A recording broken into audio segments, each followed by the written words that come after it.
जय हिंद। आप देख रहे हैं लाइव टाइम्स, आपके साथ मैं हूं वंदना स्ट्रोहे। आज हम बात करेंगे भारत की सबसे बड़ी एयरलाइन कंपनी इंडिगो बीते कई दिनों से भयावह संकट से गुजर रही है। बीते 4 दिन में 1700 से ज्यादा उड़ानें रद्द करने और डिले होने के चलते लाखों यात्री देश भर के एयरपोर्ट्स पर फंसे हुए हैं। यह मुद्दा अब सुप्रीम कोर्ट भी पहुंच गया है। 6 बड़े मेट्रो शहरों में एयरलाइन की ऑन टाइम परफॉर्मेंस 8.5% तक गिर गई है। हजारों यात्री, जिनमें बुजुर्ग, बच्चे, दिव्यांग और बीमारी से जूझ रहे लोग शामिल हैं, वो एयरपोर्ट्स पर घंटों तक फंसे रहे। 4 दिन से जारी इस परेशानी में 10 लाख यात्री प्रभावित हुए हैं। तो वहीं एयरलाइंस ने अपनी फ्लाइट के किराए में 5 से 10 गुना तक बढ़ोतरी कर दी है। यात्रियों ने शिकायत की है कि एयरलाइंस की मनमानी पर सरकार का कोई ध्यान नहीं है। एयरलाइंस ने तकनीकी खराबी, पायलट्स और क्रू की कमी के साथ नए FDTL नियमों और एयरपोर्ट पर बढ़ती भीड़ को इसका कारण बताया। बड़ी संख्या में फ्लाइट कैंसिल करने की वजह से हजारों यात्री फंसे रहे और कई जगह हंगामे की भी स्थिति बन गई। हालांकि अब एयरलाइन कंपनी ने यात्रियों से माफी मांगी और आवश्यक बदलाव करने की बात कही है। इसके अलावा इंडिगो का यह कहना है कि प्रभावित यात्रियों को वैकल्पिक यात्रा या फिर रिफंड की सुविधा दी जा रही है। इंडिगो ने यात्रियों से अपील भी की है कि घर से जब वो एयरपोर्ट के लिए निकल रहे हैं तो उससे पहले अपनी फ्लाइट की अपडेटेड स्थिति को goindigo.in पर चेक करें। आपको बता दें कि इंडिगो इन दिनों भारी ऑपरेशनल संकट से जूझ रहा है। DGCA के मुताबिक नवंबर में इंडिगो की 1232 फ्लाइट कैंसिल हुई, जिनमें से 755 फ्लाइट्स क्रू और FDTL नियमों की वजह से कैंसिल हुई।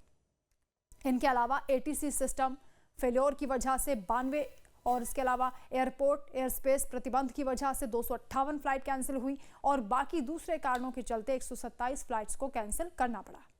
वहीं DGCA ने नए FDTL नियमों के क्रियान्वयन को लेकर एयरलाइन को अतिरिक्त गाइडेंस भी दी है। इंडिगो को क्रू प्लानिंग मजबूत करने, ATC एयरपोर्ट समन्वय बढ़ाने और टर्न अराउंड प्रक्रियाएं सुधारने के निर्देश दिए हैं। DGCA ने इंडिगो को तुरंत हेडक्वार्टर में पेश होकर पूरी स्थिति को बताने और कैंसिलेशन कम करने के लिए चुने जा रहे विकल्पों को बताने के भी निर्देश दिए हैं। अब चलिए आपको बताते हैं कि एयरलाइंस ने कहां गड़बड़ी की है और यात्रियों को इससे कितनी परेशानी हुई है। दरअसल एयरपोर्ट्स पर खाने पीने, कपड़े, दवाइयों और रहने की बुनियादी सुविधाएं भी नहीं दी गई, जबकि एयरलाइन ने खुद ये स्वीकार किया कि उसके पास पर्याप्त व्यवस्था नहीं थी। कई मामलों में इमरजेंसी मेडिकल जरूरतों को भी दरकिनार किया गया। उड़ानें रद्द होने के बीच वो यात्री सबसे ज्यादा परेशान रहे जिनकी कनेक्टिंग फ्लाइट थी या फिर जिनका लगेज ले लिया गया था। उन्हें अपने सामान के लिए घंटों तक इंतजार करना पड़ा। यात्रियों का यह कहना था कि यह साफ तौर पर जानबूझकर किया जा रहा है, क्योंकि जब पायलट नहीं है, क्रू मेंबर्स नहीं है, तो फ्लाइट के लिए एयरपोर्ट यात्रियों को आखिर क्यों बुलाया जा रहा है। फ्लाइट कैंसिलेशन से केवल असुविधा नहीं हुई, बल्कि यात्रियों को इसलिए और भी ज्यादा गुस्सा आया क्योंकि इंडिगो के पास जानकारी देने के लिए भी पर्याप्त ग्राउंड स्टाफ नहीं है। और जब कोई यात्री किसी स्टाफ से बात करने में सफल हो भी जाता है तो पता चलता है कि वो कर्मचारी भी उतना ही अनजान है जितना कि यात्री है, यानी उन्हें भी कुछ नहीं पता। आरोप यह है कि इंडिगो ने नई फ्लाइट ड्यूटी टाइम लिमिटेशन यानी कि FDTL फेज 2 को लागू करने में गंभीर लापरवाही की। ये नॉर्म पायलट्स की सुरक्षा और थकान को ध्यान में रखते हुए लागू किए गए थे, लेकिन एयरलाइंस की गलत प्लानिंग और रोस्टरिंग के चलते पूरा ऑपरेशन चरमरा गया, जो कि गंभीर कुप्रबंधन और यात्रियों के साथ अन्याय माना जा रहा है। हजारों उड़ानें रद्द होने के बाद एक तरफ जहां लोग एयरपोर्ट पर फंसे हुए हैं, तो दूसरी ओर टिकटों की कीमतें भी अचानक से कई गुना बढ़ गई हैं। जानकारी के मुताबिक मुंबई दिल्ली सेक्टर में टिकट की कीमत 50,000 रुपए तक पहुंच गई और इसे यात्रियों का खुलेआम शोषण बताया गया है। आरोप यह है कि DGCA और नागरिक उड्डयन मंत्रालय समय रहते स्थिति को संभाल नहीं पाए और अब DGCA ने FDTL के नए नियमों में 10 फरवरी तक रात के ऑपरेशन के लिए कुछ समय की छूट दे दी है। हालांकि कुछ शर्तें भी लगाई गई हैं।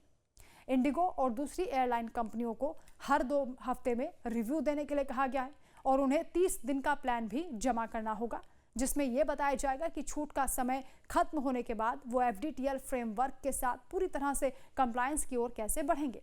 यानी समस्या के लिए इंडिगो पर पेनल्टी लगाने के बजाय सरकार से नियमों में राहत मिल गई है और इसका पायलट्स की 2 बड़ी संस्थाओं ने विरोध किया है।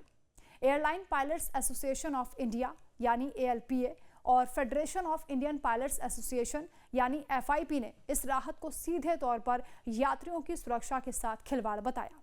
इसके साथ ही ये भी कहा कि जब 1 नवंबर से नए नियम लागू थे तो दिसंबर में ही ये क्राइसिस क्यों सामने आया। वहीं इंडिगो ने जानबूझकर ये संकट तो कहीं पैदा नहीं किया जिससे कि उसके साथ साथ सभी एयरलाइंस को नए नियम लागू करने से छूट मिल जाए।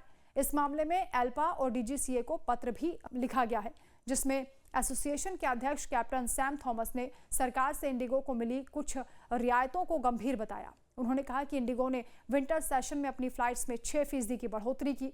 नवंबर में सब कुछ लगभग ठीक चल रहा था, फिर अचानक से दिसंबर में ऐसा क्या हो गया कि इतना सिस्टम फेल्योर हो गया। एफआईपी के अध्यक्ष हैं चरणवीर रंधावा। इसके पीछे इंडिगो की सोची समझी वो चाल बताते हैं, क्योंकि इंडिगो देश की सबसे बड़ी एयरलाइंस है। ऐसे में उसे ज्यादा स्टाफ रखने में ज्यादा पैसा खर्च करना होगा और इन सब आरोपों के बीच सवाल ये भी उठ रहे हैं, क्या मोनोपोली समस्या की जड़ है। चलिए अब आपको समझाते हैं। साल 2006 के अगस्त में दिल्ली मुंबई के बीच उड़ान से शुरू हुई इंडिगो की कहानी इस मोड़ पर आ जाएगी। तब किसी ने सपने में भी ये बात नहीं सोची थी। 2005 में इंडिगो की मालिक इंटरग्लोब एंटरप्राइजेस की नींव रखी गई और आज भारत के विमानन बाजार में इंडिगो सबसे बड़ी खिलाड़ी है और उसके पास करीब 64% की हिस्सेदारी है। अब यही बड़ा कद उसकी हजारों उड़ानें कैंसिल होने और यात्रियों को हुई बेशुमार दिक्कतों के चलते सवालों के घेरे में है। संसद में भी इंडिगो की मोनोपोली यानी कि एक अधिकार को लेकर सवाल उठाए गए। एक्सपर्ट्स ये मानते हैं कि इंडिगो के पास पर्याप्त समय था, वो नियमों में रियायत पाने के लिए सरकार को ब्लैकमेल कर रही है। तो चलिए अब आपको ये भी बता देते हैं कि मौजूदा फ्लाइट संकट की शुरुआत कैसे हुई। दरअसल पायलट यूनियन ने जनवरी 2024 में दिल्ली हाईकोर्ट में एक याचिका दायर की जिसमें पायलट के ज्यादा काम करने के घंटे और थकान से फ्लाइट सेफ्टी का मुद्दा उठाया गया। हाईकोर्ट के आदेश के बाद डीजीसीए ने फ्लाइट ड्यूटी टाइम लिमिटेशन यानी एफडीटीएल नियमों में बदलाव किए। 1 जुलाई 2025 को पायलट्स को आराम देने के लिए एफडीटीएल के नियम लागू हुए थे और उसके तहत एयरलाइन कंपनियों के लिए पायलट्स को हफ्ते में 36 घंटे के बजाय 48 घंटे आराम यानी 2 दिन का वीकली रेस्ट देना अनिवार्य कर दिया गया। इस दौरान किसी छुट्टी को वीकली रेस्ट गिनने पर भी रोक लगा दी गई थी। एफडीटीएल के दूसरे फेज में 1 नवंबर से नागरिक उड्डयन महानिदेशालय यानी डीजीसीए ने पायलट्स और बाकी क्रू मेंबर्स के लगातार नाइट शिफ्ट को लेकर भी पाबंदी लगा दी थी।